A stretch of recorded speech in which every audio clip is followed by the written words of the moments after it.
अत्र शूरा महेश्वासा भीमार्जुनस्समायुधि युयुधानो विराटश्च द्रुपदश्च महारथः धृष्टकेतुश्चेकितानः काशीराजश्च वीर्यवान् पुरुजित्कुन्तिभोजश्च शैब्यश्च नरपुङ्गवः युधामन्युश्च विक्रान्तो उत्तमोजाश्च वीर्यवान् सौभद्रो द्रौपदेयाश्च सर्वेव महारथाः। यहाँ पांडवों की सेना में बड़े बड़े शूरवीर हैं जिनके बहुत बड़े बड़े धनुष हैं तथा जो युद्ध में भीम और अर्जुन के समान है। उनमें युयुधान अर्थात सात्यकी, राजा विराट और महारथी द्रुपद भी है, धृष्टकेतु और चेकितान तथा पराक्रमी काशीराज भी है। पुरुजित और कुंतीभोज ये दोनों भाई तथा मनुष्यों में श्रेष्ठ शैब्य भी है। पराक्रमी युधामन्यु और पराक्रमी उत्तमोजा भी है। सुभद्रा पुत्र अभिमन्यु और द्रौपदी के 5 पुत्र भी हैं। ये सब के सब महारथी हैं। अत्र शूरा महेश्वासा भीमार्जुनस्समायुधि, जिनसे बाण चलाए जाते हैं, फेंके जाते हैं, उनका नाम इश्वास अर्थात धनुष है। ऐसे बड़े बड़े इश्वास अर्थात धनुष जिनके पास है वे सभी महेश्वास है। तात्पर्य है कि बड़े धनुषों पर बाण चढ़ाने एवं प्रत्यंचा खींचने में बहुत बल लगता है। जोर से खींचकर छोड़ा गया बाण विशेष मार करता है। ऐसे बड़े बड़े धनुष पास में होने के कारण ये सभी बहुत बलवान और शूरवीर है। ये मामूली योद्धा नहीं है।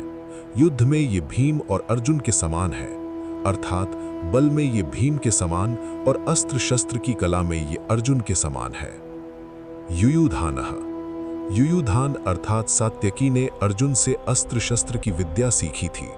इसलिए भगवान श्री कृष्ण के द्वारा दुर्योधन को नारायणी सेना देने पर भी वो कृतज्ञ होकर अर्जुन के पक्ष में ही रहा, दुर्योधन के पक्ष में नहीं गया। द्रोणाचार्य के मन ने अर्जुन के प्रति द्वेष भाव पैदा करने के लिए दुर्योधन महारथियों में सबसे पहले अर्जुन के शिष्य युयुधान का नाम लेता है। तात्पर्य है कि इस अर्जुन को तो देखिए, इसने आपसे ही अस्त्र शस्त्र चलाना सीखा है और आपने अर्जुन को ये वरदान भी दिया है कि संसार में तुम्हारे समान और कोई धनुर्धर न हो, ऐसा प्रयत्न करूंगा। इस तरह आपने तो अपने शिष्य अर्जुन पर इतना स्नेह रखा है, पर वो कृतज्ञ होकर आपके विपक्ष में लड़ने के लिए खड़ा है, जबकि अर्जुन का शिष्य उसी के पक्ष में खड़ा है। युयुधान महाभारत के युद्ध में न मरकर यादवों के आपसी युद्ध में मारे गए। विराटश्च, जिसके कारण हमारे पक्ष का वीर सुशर्मा अपमानित किया गया, आपको सम्मोहन अस्त्र से मोहित होना पड़ा, और हम लोगों को भी जिसकी गायें छोड़कर युद्ध से भागना पड़ा, वो राजा विराट आपके प्रतिपक्ष में खड़ा है। राजा विराट के साथ द्रोणाचार्य का ऐसा कोई वैर भाव या द्वेष भाव नहीं था, परंतु दुर्योधन ये समझता है कि अगर युयुधान के बाद मैं द्रुपद का नाम लूं तो द्रोणाचार्य के मन में ये भाव आ सकता है कि दुर्योधन पांडवों के विरोध में मेरे को उकसाकर युद्ध के लिए विशेषता से प्रेरणा कर रहा है तथा मेरे मन में पांडवों के प्रति वैर भाव पैदा कर रहा है। इसलिए दुर्योधन द्रुपद के नाम से पहले विराट का नाम लेता है, जिससे द्रोणाचार्य मेरी चालाकी न समझ सकें और विशेषता से युद्ध करें।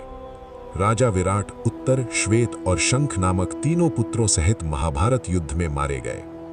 द्रुपदश्च महारथः, आपने तो द्रुपद को पहले की मित्रता याद दिलाई, पर उसने सभा में ये कहकर आपका अपमान किया कि मैं राजा हूं और तुम भिक्षुक हो, अतः मेरी तुम्हारी मित्रता कैसी, तथा वैर भाव के कारण आपको मारने के लिए पुत्र भी पैदा किया।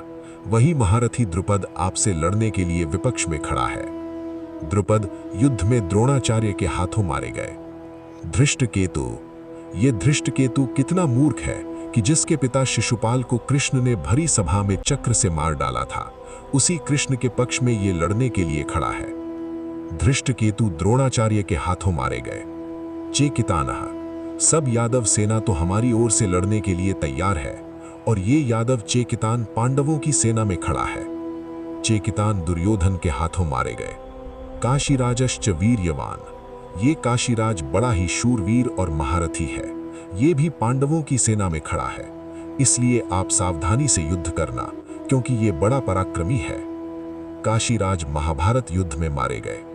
पुरुजित कुंतीभोजश्च, यद्यपि पुरुजित और कुंती भोज ये दोनों कुंती के भाई होने से हमारे और पांडवों के मामा हैं, तथापि इनके मन में पक्षपात होने के कारण ये हमारे विपक्ष में युद्ध करने के लिए खड़े हैं। पुरुजित और कुंती भोज दोनों ही युद्ध में द्रोणाचार्य के हाथों मारे गए। शैब्यश्च नरपुंगवः, ये शैब्य युधिष्ठिर का श्वशुर है। ये मनुष्यों में श्रेष्ठ और बहुत बलवान है। परिवार के नाते ये भी हमारा संबंधी है, परंतु ये पांडवों के ही पक्ष में खड़ा है। युधामन्युश्च विक्रांतो उत्तमोजाश्च वीर्यवान, पांचाल देश के बड़े बलवान और वीर योद्धा युधामन्यु और उत्तमोजा मेरे वैरी अर्जुन के रथ की पहियों की रक्षा में नियुक्त किए गए हैं। आप इनकी ओर भी नजर रखना। रात में सोते हुए इन दोनों को अश्वत्थामा ने मार डाला। सौभद्रो, ये कृष्ण की बहन सुभद्रा का पुत्र अभिमन्यु है। ये बहुत शूरवीर है। इसने गर्भ में ही चक्रव्यूह भेदन की विद्या सीखी है, अतः चक्रव्यूह रचना के समय आप इसका ख्याल रखें। युद्ध में दुशासन पुत्र के द्वारा अन्यायपूर्वक सिर पर गदा का प्रहार करने से अभिमन्यु मारे गए। द्रौपदेयाश्च, युधिष्ठिर, भीम, अर्जुन, नकुल और सहदेव, इन पांचों के द्वारा द्रौपदी के गर्भ से क्रमशः प्रतिविंधी, सुतसोम, श्रुतकर्मा, शतानीक और श्रुतसेन पैदा हुए हैं। इन पांचों को आप देख लीजिए। द्रौपदी ने भरी सभा में मेरी हंसी उड़ाकर मेरे हृदय को जलाया है। उसी के इन पांचों पुत्रों को युद्ध में मारकर आप उसका बदला चुकाएं। रात में सोते हुए इन पांचों को अश्वत्थामा ने मार डाला। सर्वेव महारथाः, ये सब के सब महारथी हैं, जो शास्त्र और शस्त्र विद्या दोनों में प्रवीण है और युद्ध में अकेले ही एक साथ 10,000 धनुर्धारी योद्धाओं का संचालन कर सकता है। उस वीर पुरुष को महारथी कहते हैं।